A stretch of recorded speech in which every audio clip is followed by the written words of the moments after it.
Thank you, Troy. You may remember last year, our Meredith Bruckner, she introduced us to North Star Reach in Pinckney. It's a fully accessible camp for children with serious health challenges, offering your classic summer camp experience to each child, regardless of their condition, at no cost. And this morning, we brought back Board Chair Sheri Mark, also joined by Cassy, to talk about what's new at the camp. Thank you, ladies, so much for being here. Thank you so much. So let's get right into it. For those who don't know, tell us about the camp.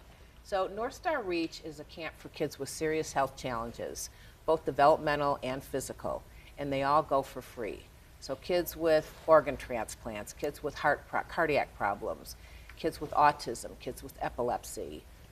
Friendship Circle comes and brings their kids with developmental challenges to our camp. And we have 105 acres surrounded by 3 lakes in Pinckney that we lease from U of M for $1 a year for 50 years. We raised $21 million to build camp. We opened camp in 2016 and unfortunately had to shut down during COVID because the kids weren't medically stable. And now we're back open and ramping up and just having lots of fun. We are a member camp of the Serious Fun Children's Network of Camp, which was started with the first camp, the Hole in the Wall camp, in 1988 in Connecticut by Paul Newman. So we're supported by Newman's Own and things like that. And now there's 9 camps in the country, actually in the world, and we're the 9th. And all the kids go for free. We have a state-of-the-art medical center on the property, so parents don't have to worry about their kids getting medical care. And it's just the most awesome thing when these kids who have been in hospitals and home and never allowed to do anything get to come to camp and just have fun and be kids. That's incredible. And Cassy, can you talk about any new programming that you have at the camp this year? There's a fest coming up, if I'm not mistaken. We have an event that we are very excited for this Saturday. As Sheri mentioned, we are located on a 105-acre peninsula in Livingston County, so we're on the water, and everything is state-of-the-art, barrier-free, medically supported. So the heart of our property is our amphitheater, which is an amphitheater at camp. And what's so special about the amphitheater, as I mentioned, everything is fully accessible. So you think about children in wheelchairs.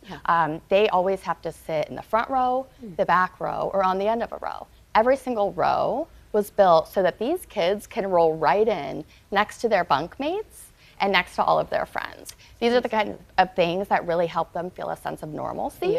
They don't have to go in a different door. And so what's so wonderful is throughout the day, each cabin, all the kids, they're out catching fish in kayaks and canoes and shooting bow and arrows. And at the end of the day, everybody comes together in our amphitheater. And you see these kids who just met one another, and many struggle to make friends because they feel different. So they're left on the sidelines. So for the kids, we're having a big MOOSE-IC Festival for the families. So they walk into the amphitheater, they're holding hands, they've got their arm around each other, instant best friends.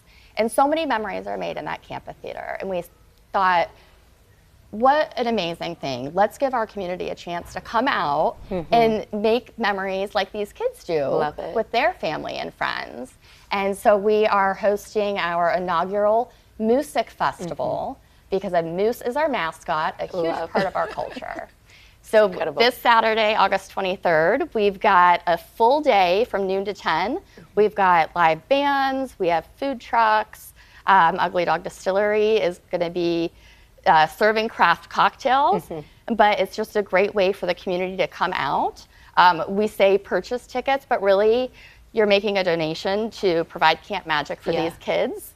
And in exchange, you get to experience a fun day on the water with your friends and family and make Camp Magic happen for kids in our community who wouldn't otherwise have the opportunity. Which I imagine will be an incredible time.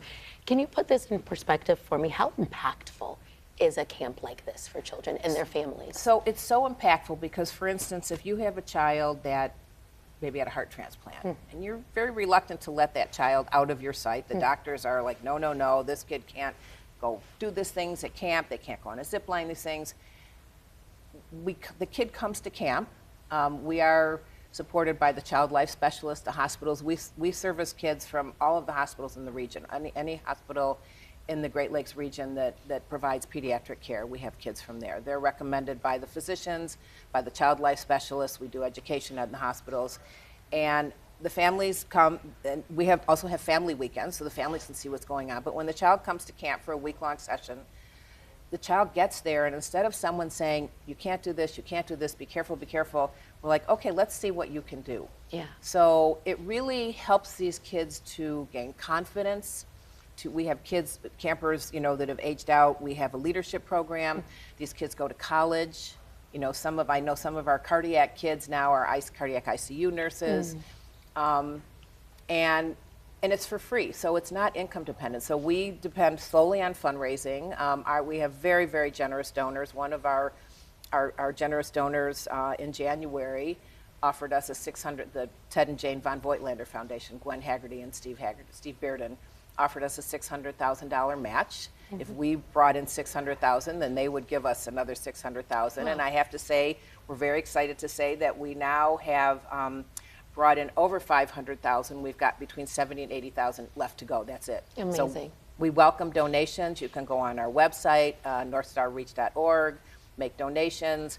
We have volunteers. We're supported by volunteers. So the counselors that come, that stay in the cabins with the kids, are usually volunteer doctors, nurses, respiratory therapists, staff from hospitals, community members that come and spend time at our camp. Because like I said, we have paid staff. We have a medical director, we have a program director, Cassy is our development director, we have a CEO, we have administrative staff, but that's not where we want to put the funds. We want to put the funds into being with kids. So absolutely. Well, thank you ladies so much for stopping by. Thank We you. appreciate it. You guys are doing incredible work. Thank you. And thank you all so much for sticking with us on the stream. We've got more news and weather after the break. Stick with us. We'll be back at 11.